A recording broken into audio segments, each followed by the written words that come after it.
Très chers téléspectateurs, téléspectatrices, bonsoir et bienvenue dans cette grande édition de la soirée. Consommer local, c'est aussi consommer les produits de la chaîne de l'unité nationale de la télévision centrafricaine qui sont les émissions, les cartons publicitaires, les flashs et la grande édition, chose qui nous retient tous ce soir, cette soirée pour les récentes nouvelles du pays à travers ces jolis micros. Le titre du journal 20 ans d'existence du Centre national pour le développement de l'éthique du leadership SIDEL au service des Centrafricains, moment où l'on doit vulgariser son savoir-être pour une considération particulière permettant à autrui d'avoir un peu de retenue quand il s'agit de se prononcer sur un sujet quelconque. Et puis la remise des points d'eau, dit forage offert par le président de la République, professeur Faustin Archange Touadéra, marque un nouvel élan pour la 7e République, un geste qui montre à suffisance la capacité sentimentale du président FAT à subvenir aux besoins de la population. Sans plus tarder, les articulations du journal. Le président de la République, professeur Faustin Archange Touadéra, accompagné d'une forte délégation, est arrivé ce mardi à Yokohama, au Japon, pour prendre part à la 9e conférence internationale de Tokyo sur le développement de l'Afrique. TICAD 9, Fridolin Ngoulou de la presse présidentielle. Participation du chef de l'État Faustin Archange Touadéra à cette 9e conférence internationale de Tokyo sur le développement de l'Afrique est un signe majeur pour renforcer le partenariat entre le Japon et la République centrafricaine autour des enjeux de développement durable avec comme priorité la valorisation des ressources naturelles, les infrastructures ainsi que les innovations technologiques.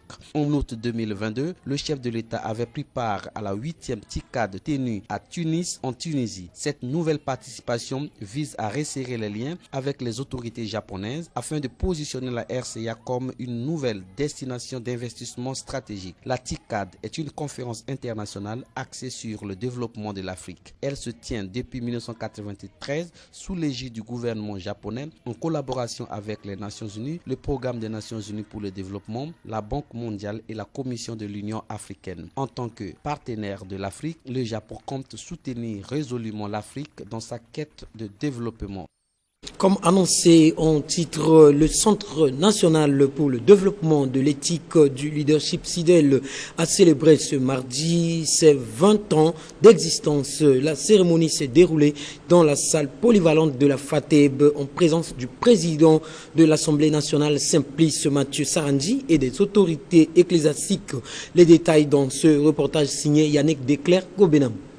Le Centre international pour le développement de l'éthique du leadership, en abrégé SIDEL, a été créé dans le but de former une génération de leaders intègres capables de servir et de transformer les nations et aussi d'offrir des formations, des accompagnements et des espaces de dialogue pour promouvoir l'éthique du leadership à tous les niveaux dans la société. Le président de l'Assemblée nationale présent à cette cérémonie a témoigné que c'est grâce à la formation du SIDEL qui a permis au chef de l'État de bien gérer ce pays depuis qu'il fut encore recteur de l'université de Bangui. Ce que le président de la République et chef de l'État, professeur Faustin Archange Touadéra, devait dire s'il était là. C'est lui qui devait prendre la parole pour faire ce témoignage-là, en son nom propre, au nom de toute la communauté universitaire, car il vous souviendra, lorsqu'il était recteur de l'université de Bangui, moi je travaillais à ses côtés comme secrétaire général, nous avons bénéficié des formations à nous donner, à lui-même, à moi et à tous les collègues de l'université, enseignants comme étudiants, par SIDEL, par Pointman et par les autres structures, sur le leadership. On ignorait tout à propos de notre chair, chacun dans sa chair. On pensait qu'on avait la science infuse, mais c'était nous tromper. Lorsque nous avons bénéficié des enseignements nous donnés par SIDEL, par Pointman et autres, on avait vu nos limites. Et c'est vrai que, comme nous le disons tout le temps, nous les enseignants, il faut apprendre tout le temps. Ce n'est pas parce qu'on est des professeurs d'université qu'on a la science infuse. En 2008, nous avons bénéficié des enseignements nous donnés par SIDEL et Pointman, comme je l'avais dit tantôt, Mais cela nous a fortifiés, nous a reconfortés, nous a donné une autre vision sur la gestion des hommes, la gestion de notre pays. Il est à noter que le CIDEL a été créé en 2005 et ce centre est logé dans l'enceinte de l'université de Bangui. Volet politique, toujours le ministre d'État à la présidence de la République, coordonnateur du comité de suivi du dialogue républicain, Jean-Gabriel Edouard Koyambounou, a réceptionné ce mardi un moyen roulant offert par le responsable de l'ONG internationale Fine Church Aid à hauteur d'1 million de francs CFA pour la mobilité des services. La cérémonie a eu lieu à la Cité des chefs d'État en présence des partenaires. Reportage signé d'Orlon Koyango.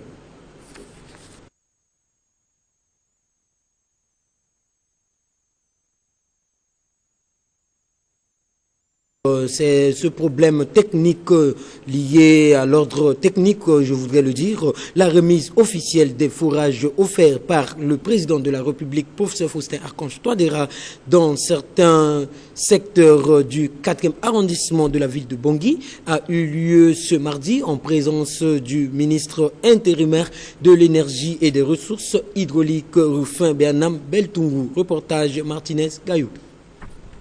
Suite à la promesse du chef de l'État, le professeur Faustin Archange Touadéra de fournir à la population centrafricaine de l'eau potable, des forages construits sur son financement avec l'appui technique de la Fédération de la Russie ont été officiellement remis aux bénéficiaires qui sont la population de Gobongo et Kaga Mangoulou. Lors des différentes cérémonies de remise dans son intervention, le ministre intérimaire de l'énergie et des ressources hydrauliques, Rufin Bernam Beltungu, a expliqué à la population que c'est suite aux instructions du chef de l'État que ces ouvrages sont conçus pour alléger leurs souffrances.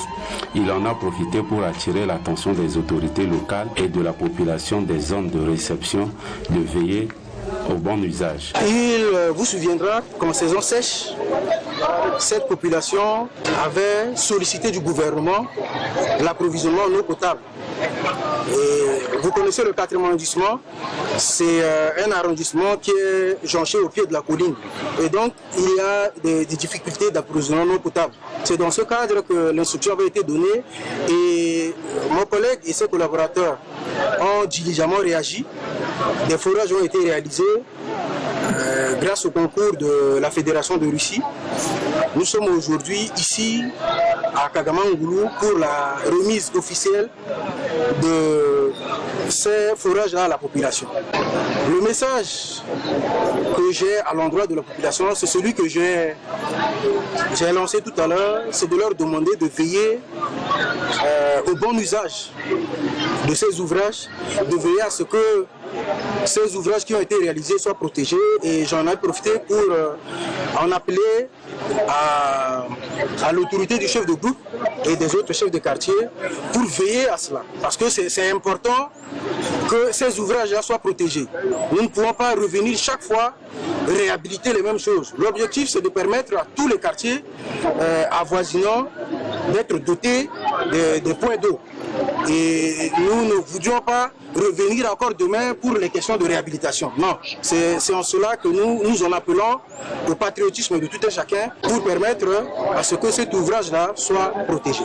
Notons que lors des différentes cérémonies de remise, la population a manifesté sa réjouissance pour la parole tenue du chef d'État, professeur Faustin Archange Touadéra.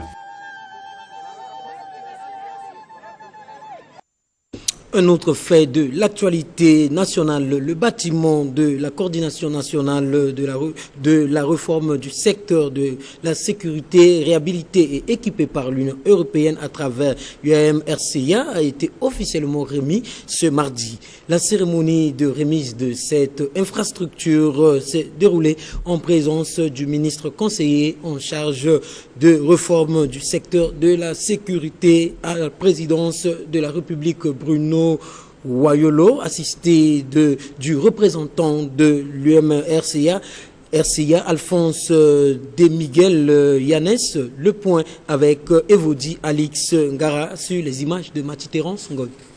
La réhabilitation de cet édifice soutenu de manière prioritaire par l'Union européenne à travers UAM-RCA traduit l'engagement concret en faveur du renforcement des institutions centrafricaines et plus particulièrement dans le domaine de la réforme du secteur de sécurité. Ce bâtiment désormais rénové et équipé offre des conditions de travail dignes, méritées et adaptées à l'importance des missions confiées à la CNRSS. Dans son mot de circonstance, le représentant de l'UAM-RCA souhaite que ce bâtiment rénové devienne davantage qu'un simple lieu de travail, mais qu'il soit aussi un espace de réflexion, de concertation et de coordination au service de la paix et de la stabilité et du bien-être du peuple centrafricain. Parce que nous considérons que la coordination nationale pour la réforme du secteur de sécurité, c'est une partenaire absolument prioritaire pour le travail de la mission UAM-RCA. Et nous devons, je pense que c'est une devoir moral, mais aussi réel, d'améliorer les conditions de travail. Et bien que le bâtiment est consolidé, bon bâtiment, mais c'était nécessaire d'améliorer les conditions de travail pour faire une condition digne pour développer un travail qui est absolument important pour la sécurité centrafricaine, mais aussi comme partenaire de la mission UAM-RCA. Nous avons réhabilité l'extérieur à l'intérieur du bâtiment, mais aussi nous avons fourni des meubles, du matériel pour les bureaux et aussi la climatisation du bâtiment, et nous avons prévu la donation aussi des matériels informatiques. L'important c'est qu'avec l'argent que nous avons prévu, il y a un bon résultat. En réceptionnant ce bâtiment, le ministre conseiller à la présidence en charge de RSS remercie du fond du cœur la délégation de l'Union européenne et l'ensemble des partenaires qui œuvrent dans ce secteur. C'est un sentiment de satisfaction parce que les conditions de travail de la coordination RSS et du secrétariat d'appui à la coordination RSS ont été améliorées par cette réhabilitation et ces dons de mobilier de bureau et d'ici peu des fournitures de bureau. Ces partenaires sont là, ils ont un mandat d'assister ou de conseiller, de soutenir le processus RSS. Donc je leur demande simplement d'honorer leur engagement en termes de soutien direct soit à la coordination RSS, soit au secteur ou acteur du processus de réforme du secteur sécurité. C'est un bâtiment administratif, donc il y a 1 heure du début du travail, il y a 1 heure de fin de travail. Donc à la fin de travail, 15h30, 16h, on éteint les climatiseurs, on éteint les lumières, on vérifie si une rallonge n'est pas encore en marche et après on ferme. Rappelons que la découverte de ce plaque inaugurale et une visite guidée des locaux ont mis fin à cette cérémonie.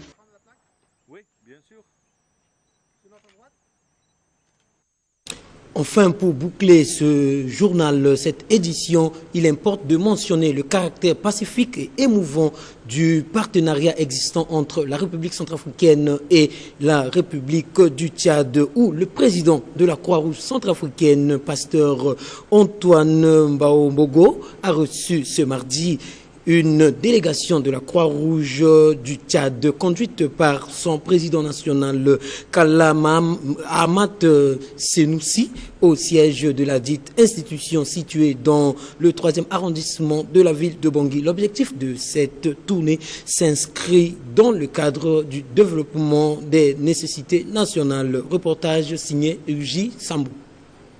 Cette visite de grande envergure entre la Croix-Rouge centrafricaine et la Croix-Rouge tchadienne a été marquée par plusieurs interventions, dont celle du président national de la Croix-Rouge centrafricaine, le pasteur national Antoine Mbaombogo. Dans ses propos, il a rappelé que la Croix-Rouge reste innovante en République centrafricaine et cette rencontre entre pairs est une question de complémentarité et du développement des nécessités nationales. Vous savez, nos deux pays vivent ensemble depuis des siècles.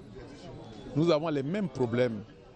Nous appartenons à la sous-région de l'Afrique et également au mouvement Croix-Rouge et qui est subdivisé. Nous sommes dans un même bloc, le cluster Centrafrique et Tchad, afin de développer le niveau de nos sociétés nationales, afin de mieux coordonner nos actions.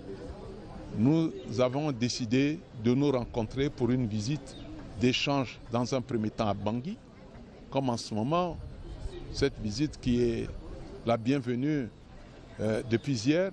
Et après, nous irons également en République du Tchad pour voir et pour comprendre. Voilà le mobile de cette visite. Quant au président national de la Croix-Rouge tchadienne, Kala Ahmad Senoussi, ce dernier a profité de la circonstance pour préciser que cette visite est qualifiée d'apprentissage entre pairs qui permet de renforcer la coopération, l'amitié, le partage d'expériences et que la République centrafricaine et le Tchad sont condamnés à évoluer ensemble. Merci pour cette occasion donnée. Très honnêtement, moi et ma délégation, nous sommes très satisfaits. C'est une fierté pour nous vraiment de fouler le sol centrafricain. Et cela rentre dans le cadre de notre bonne collaboration, de notre bonne coopération entre les deux sociétés sœurs, parce que nous avons presque la même mission. Et le président vous a dit que nous avons les mêmes réalités. Aujourd'hui, s'il y a une épidémie ici, sachez-le que le lendemain, ça va être au Tchad. Donc, dans ce cadre-là, nous aimerons vraiment consolider notre coordination transfrontalière afin d'avoir des échanges fructueux pour qu'on puisse quand même renforcer nos capacités. Il est à noter que cette visite de pair permet de renforcer la capacité de ces deux États.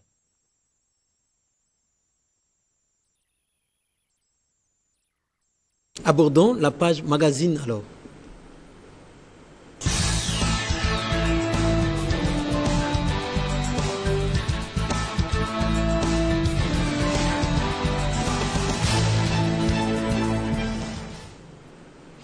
À Bombari, dans la préfecture de la Ouaka, des citoyens engagés ont créé le Forum des droits de l'homme, un réseau d'associations locales œuvrant pour la protection des droits humains. Soutenu par la division des droits de l'homme de la MINUSCA, le forum bénéficie d'un appui en renforcement de capacité dans le but de structurer une société civile forte capable de surveiller les violations des droits humains et la liberté fondamentale dans cette région. Presse MINUSCA. À Bombari, chef-lieu de la Ouaka, des citoyens engagés, hommes, femmes, jeunes se sont rassemblés au sein du Forum des droits de l'homme, un réseau d'associations locales dédiées à la promotion et à la protection des droits humains pour lutter contre les violations des droits et promouvoir une société plus juste et équitable. Ce mouvement citoyen a bénéficié d'un appui constant de la division des droits de l'homme de la MINUSCA à travers la mise en œuvre de diverses activités de renforcement des capacités de ses membres. L'objectif est de faire émerger une société civile forte, structurée et bien outillée, capable d'assurer une surveillance efficace de la situation des droits humains dans la préfecture de la Ouaka. L'appui de la division des droits de l'homme porte d'abord sur une meilleure organisation des acteurs de la société civile au niveau local, donc qui se mettent dans une structure fêtière qu'est le forum. Ensuite, donc après la structuration, nous leur apportons un appui technique. À Bombari, les efforts déployés par la MINUSCA ont abouti à la construction d'un centre d'information et de documentation sur les droits de l'homme entièrement équipé et électrifié grâce à l'énergie solaire. Ce bâtiment comprend une salle de conférence moderne et un centre de documentation accessible au public ainsi que des bureaux. Ce lieu constitue désormais un point de référence pour les rencontres des citoyens. Ils peuvent s'y rendre pour s'informer sur leurs droits, signaler des violations ou exprimer leurs préoccupations en toute confidentialité.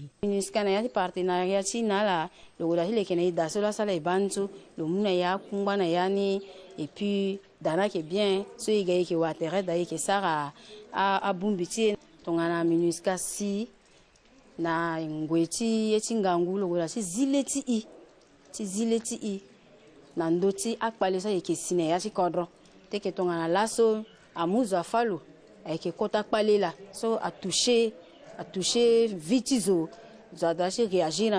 Au cœur de leur engagement, les membres du Forum des droits de l'homme de Bombari mènent de manière constante des actions de sensibilisation au sein des communautés locales. Ces interventions visent à informer, prévenir et protéger les populations contre toutes les formes de violation des droits humains. Cette approche participative permet d'éveiller les consciences et de renforcer la capacité des citoyens à défendre leurs droits ou à réagir face aux abus, comme en témoigne Mariana Ngarayikou, résidente du quartier Akwe.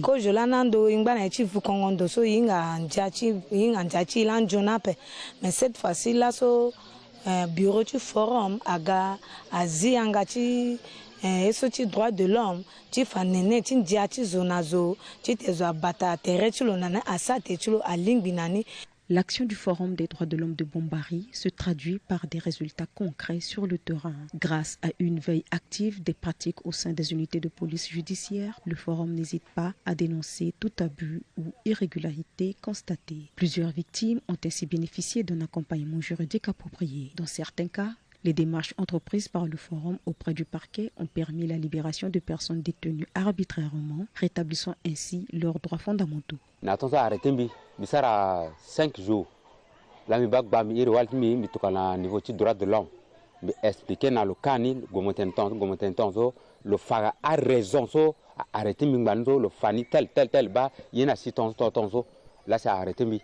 Bisara plainte mi tuka encore na droit de l'homme na ti da tika ngankala mi tukana waltimi na droit de l'homme azama boko da sa tukana le global procureur waltimi la gwa ba procureur nani si akati libéré mi na ti situation. L'expérience du Forum des droits de l'homme de Bombari illustre le rôle central que peuvent jouer les organisations de la société civile dans la promotion et la protection des droits humains en République centrafricaine. Grâce à l'appui de la division des droits de l'homme de la MINUSCA, ce forum s'est structuré, professionnalisé et s'impose comme un acteur de proximité incontournable. C'est sur cette page magazine que nous mettons un terme à cette grande édition de la soirée en langue française. Merci à vous de l'avoir suivi. On se donne rendez-vous à demain. Au revoir.